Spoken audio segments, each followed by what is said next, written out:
Wouldn't it be nice that after buying a collection of tools and lumber and screws and fasteners, you didn't have to start shelling out a whole bunch of money on stain? What if there is a way that you could get stain and achieve these beautiful browns using only 2 ingredients that are found right outside your house? You know those pesky seeds that your tree, or worse, your neighbor's tree, drop into your yard, and you paid that kid from down the block a dime to pick them up for you, but you didn't know how many you actually had in your yard, so you ended up shelling out $210. And once October hits, go fill up a bag of walnuts. Water's free if you put a bowl out before it starts to rain. You can just use your neighbor's hose. Dang it! If you really like your garage and enjoy sleeping in it, this can all be done inside the comforts of your home. However, it's going to wreck a skillet and it's gonna smell horrible. Probably gonna soak into the clothes. You're gonna have to wash everything. Don't do it inside your house. Look, eye contact. Don't do this inside your house. I picked up a cheap 12-inch ceramic skillet. Plugs right in the garage. It's perfect. Now we're going to remove the husks. We're not squirrels. We don't care about the nut in the center. All we're after is that nasty, gross outside. And here's the most important part of this video. Black walnut contains juglone, probably mispronouncing it. Juglone is a naturally made chemical, and it will stain literally everything. Your workbench, your clothes, your hands, and Dawn dish soap's not coming to save the day. We're not ducks. And why are they putting it on so many ducks? Ducks are freshwater birds. They don't go in the ocean. When you think oil spill, you think oceans. Are they spilling oil in lakes? The only thing that really is going to help get it out of your skin, I've heard, is lemon juice. So you put a little lemon juice, maybe a little sand, just something for an aggregate to help kind of rub it in. That's what's going to help you. My walnuts are very dry, so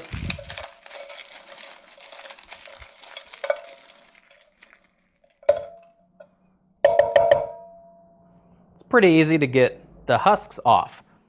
I take that back. A little ASMR.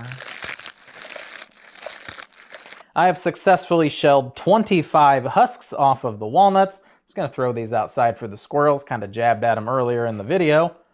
These gloves I can keep. My walnuts were very dry.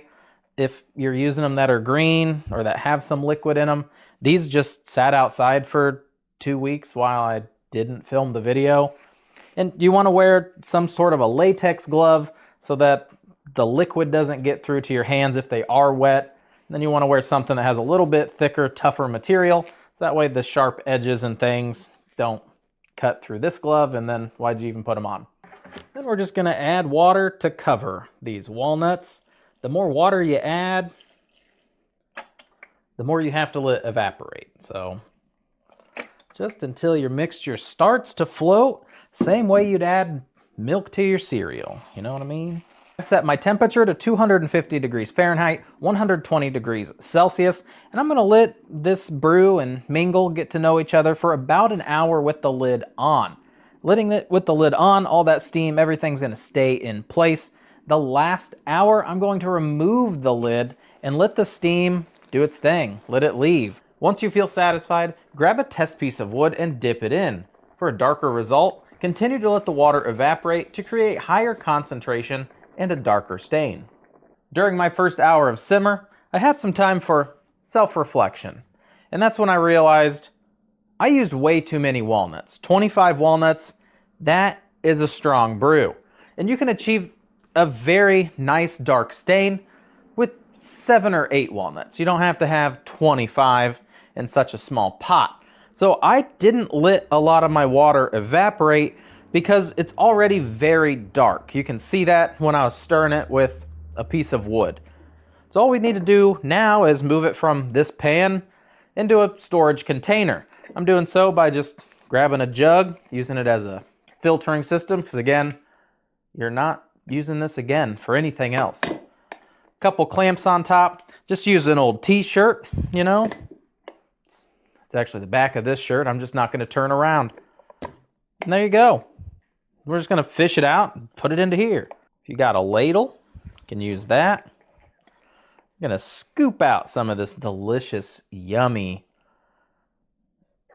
I'm done. It's not yummy.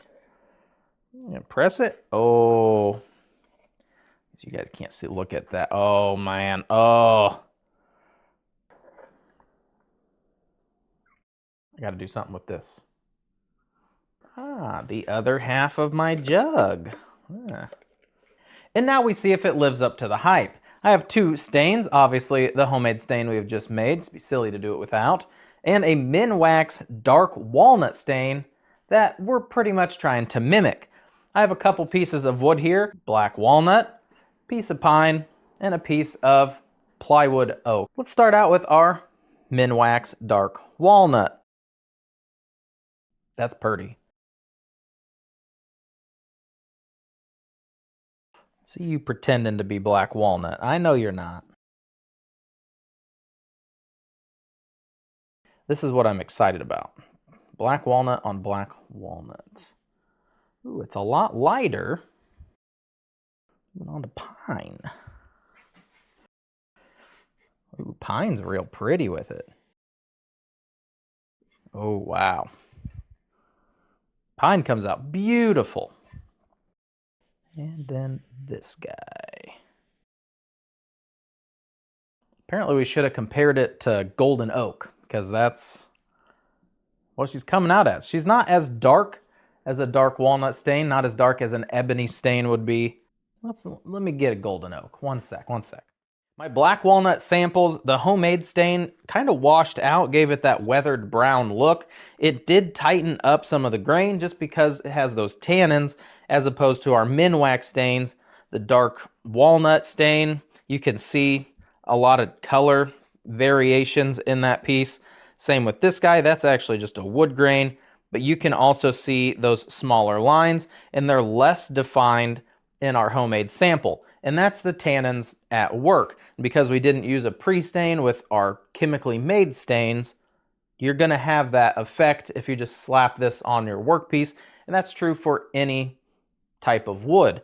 Moving on to our pine, again, it is giving it that nice unison color. Got just that little bit of grain in the center, looks pretty, as opposed to the golden oak, which you can, again, you see a little blotchiness, and that's due to no pre-stain. It doesn't have tannins.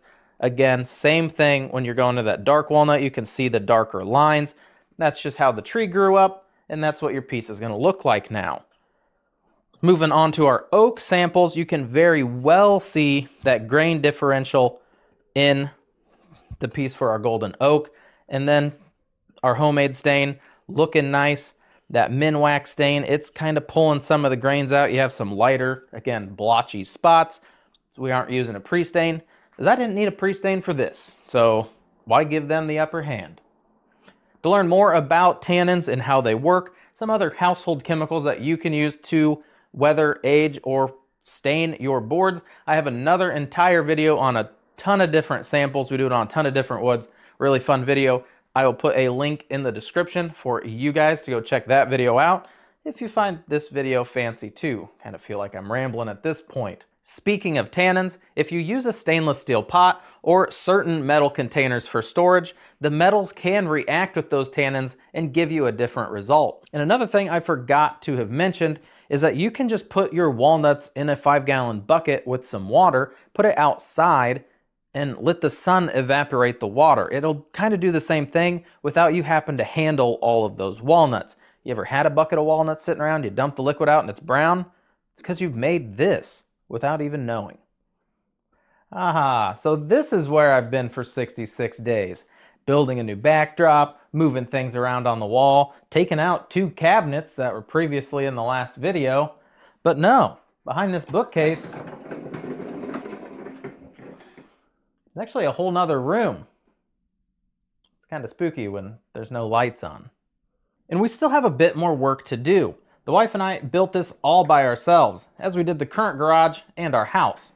This was going to be a series of videos in the classic Who's the Voss format to teach you how to do the exact same thing, but due to time constraints and the fact that filming and editing add a huge amount of time to a project, we decided to hunker down and get it done before winter.